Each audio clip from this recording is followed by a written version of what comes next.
Hello friends, myself R B Prasad. Welcome to my YouTube channel R B Prasad. दोस्तों, जैसा कि जानते हैं कि अपने यूट्यूब चैनल के माध्यम से हम फिजिक्स, केमिस्ट्री, मैथ और साइंस से संबंधित फैक्ट्स को देते रहते हैं। तो इन दिनों हम फिजिक्स से संबंधित कुछ न्यूमेरिकल क्वेश्चन को देते आए हैं आपको। तो आज फिर हम फिजिक्स में 5 न्यूमेरिकल क्वेश्चन को लेकर के आए हैं। उम्मीद है कि आप इन न्यूमेरिकल क्वेश्चन से निश्चित रूप से लाभ उठाएंगे।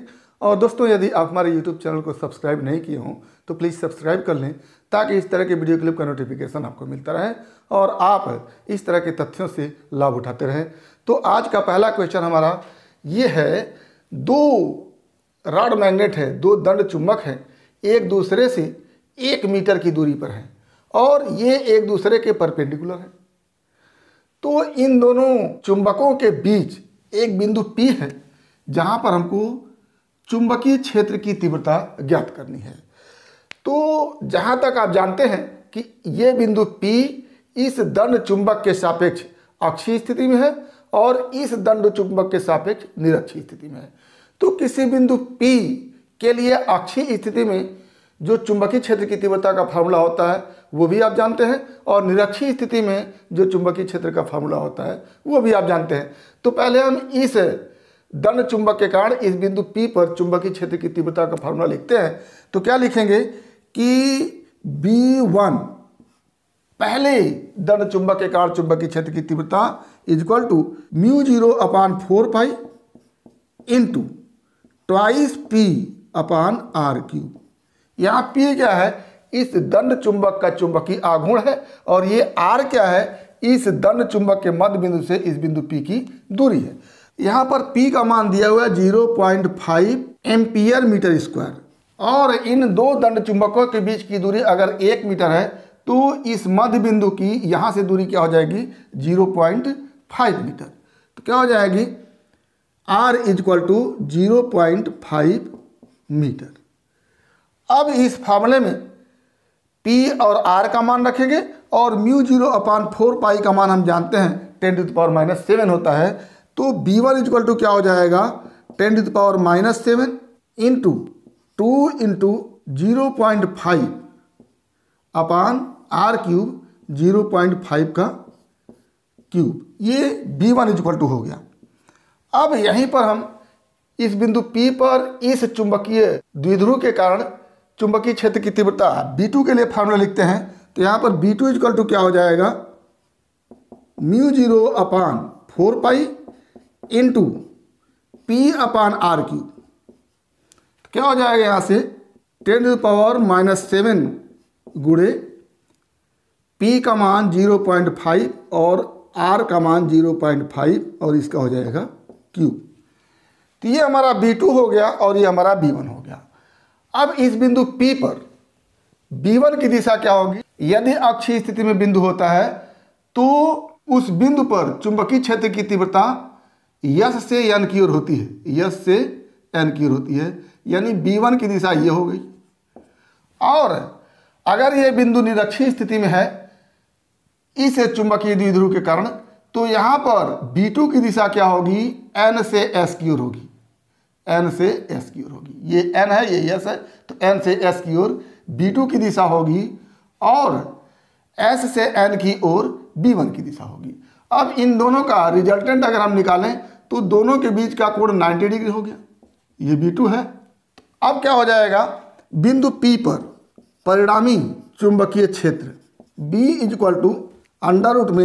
B1² plus B2²। अब इन दोनों का, यहाँ B2 है और ये क्या है? B1 है।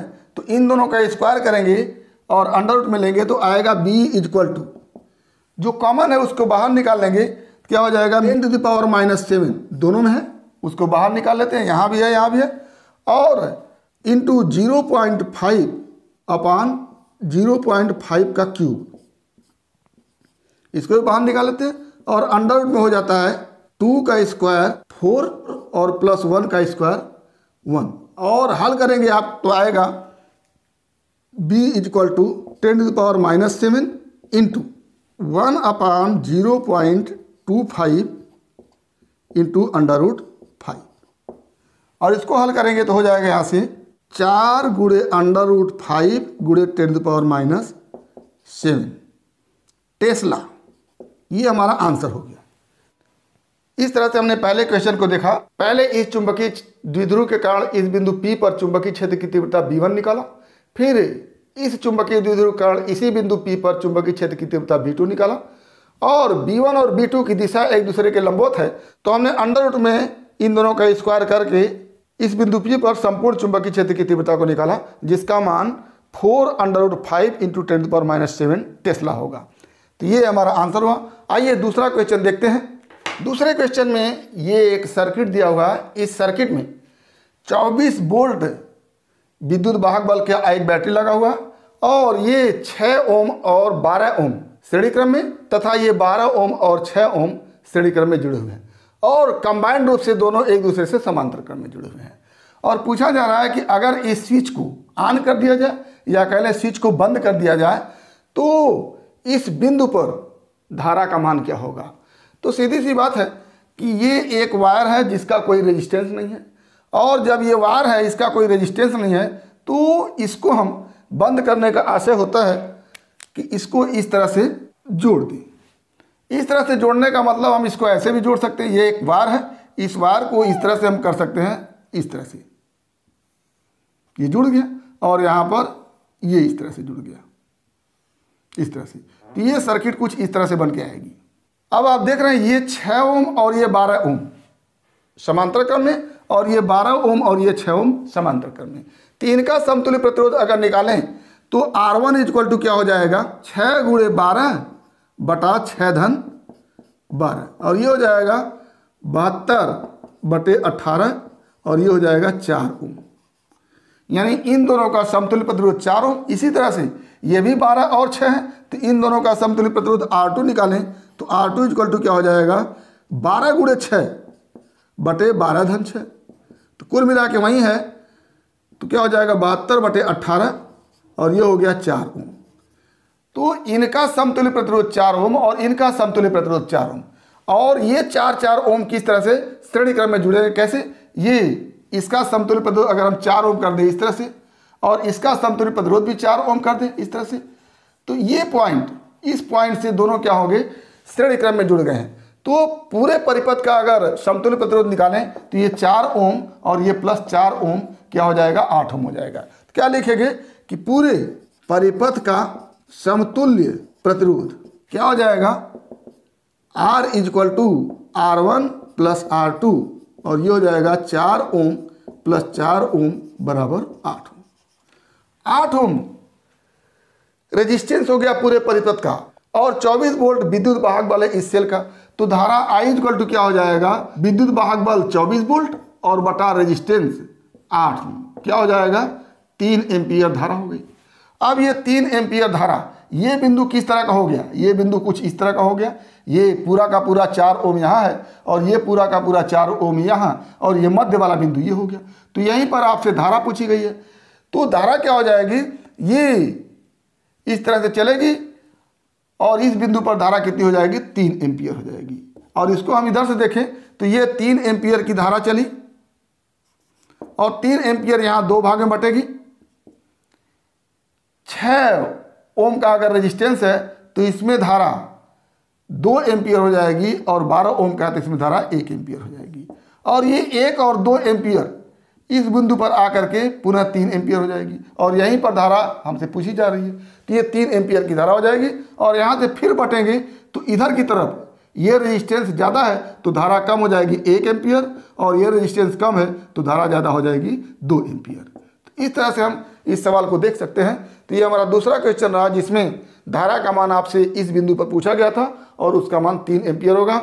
उसको आपको केवल ये देख लेना है कि ये 6 ओम और ये 12 ओम अगर इस स्विच को ऑन करते हैं या स्विच को बंद करते हैं तो समांतर क्रम में हो जाएंगे और ये 12 ओम और ये 6 ओम समांतर क्रम में हो जाएंगे।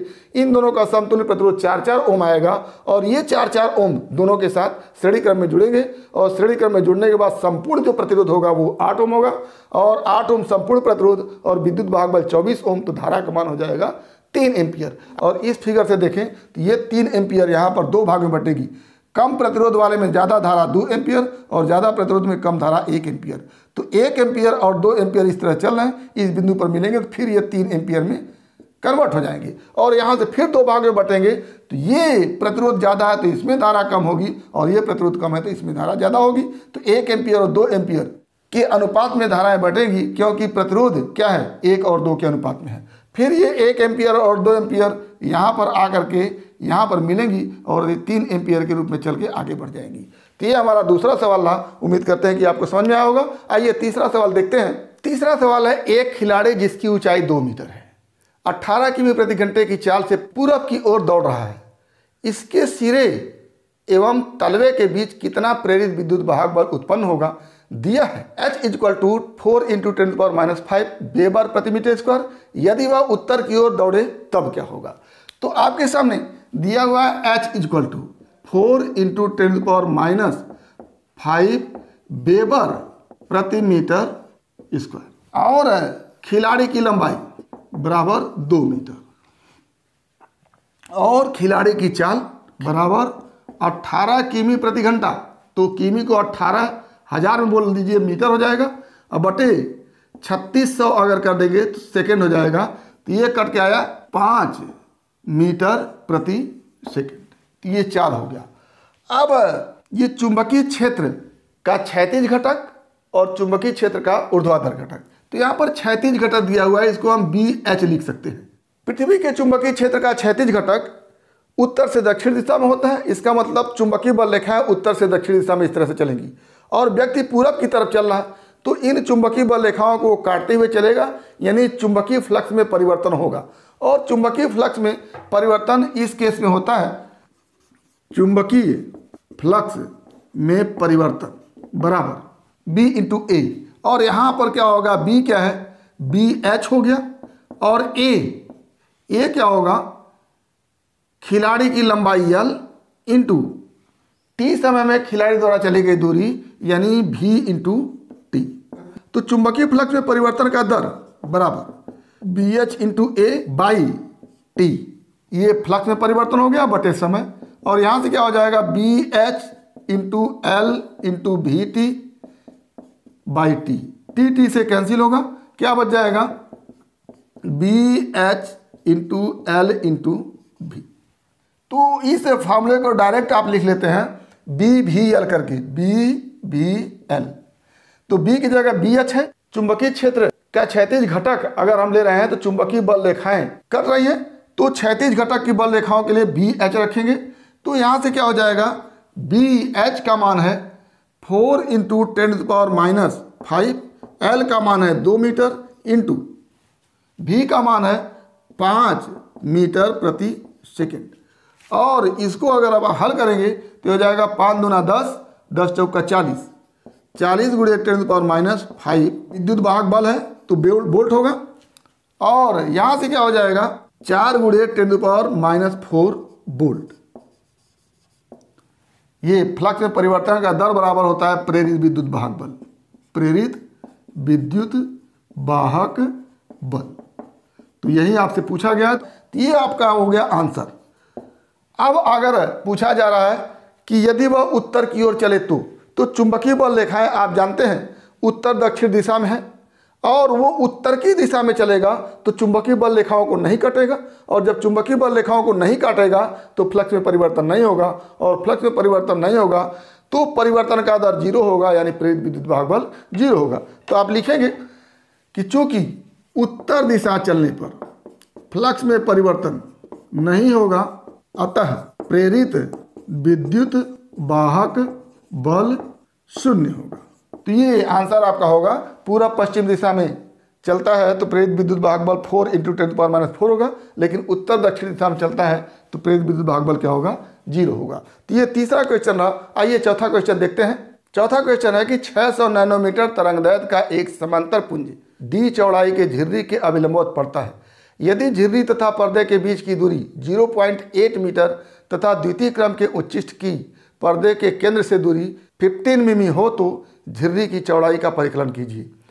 तो आपके सामने दिया हुआ है तरंगदैर्घ्य लैम्डा लिखते हैं तो लैम्डा = हो गया 600 नैनोमीटर या इसी को लिख सकते हैं आप 600 × 10⁻⁹ मीटर, ये लैम्डा।